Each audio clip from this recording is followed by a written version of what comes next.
Prodhuesit e barnave janë paralajmëruar se administrata Trump po shurton uljen e çmimeve të ilaçeve në SBA, duke i bërë të ngjashme me shuma të ulta që paguajnë vende të tjera të zhvilluara. Kështu janë shprehur dy burime të kompanive që e quajtën këtë opsion shqetësimin kryesor të industrisë farmaceutike. Të dyja burimet, që nuk ishin të autorizuara të flisnin publikisht, thanë se prisnin që politika të vinte nga agjencia që mbikëqyr programe shëndetësore Medicare dhe Medicaid. Burimi i parë tha se zyrtarët qeveritar të shëndetësisë i kishin thënë drejt për drejt se po shurtonin një politikë të tillë, të cilën ai e përshkroi si një përparësi të nivelit të mesë për administratën Trump, ndërsa përpiqet të ulë çmimet e barnave. Sipas kompanive, çdo politikë e tillë ishte më shqetësuese për industrinë se sa lëvizjet e tjera të qeverisë që përfshin tarifat për ilaçet të importuara. Burimi i parë tha se është kërcënimi më i madh ekzistencial për industrinë dhe inovacionin e bioshkencave në SBA. Grupi tregtar i industrisë farma më herët këtë vit loboi në Kongres për çështjen që ndonjëherë quhet çmim referues ndërkombëtar sipas të dhënave qeveritare.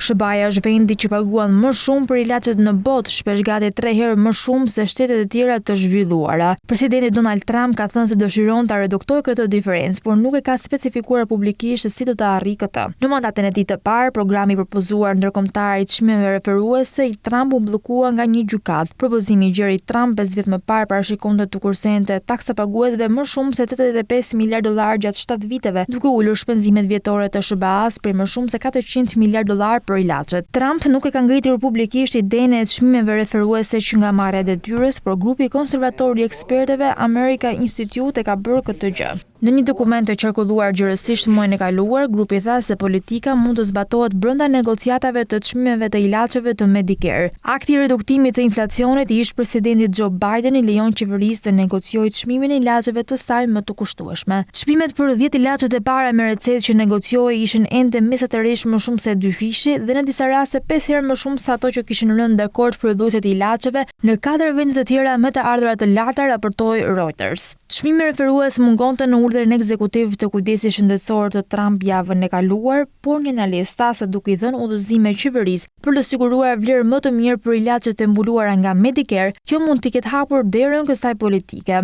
Administrata Trump do të përballet me një betejë të vështirë në zbatimin e një propozimi qoftë edhe të kufizuar sipas ekspertëve.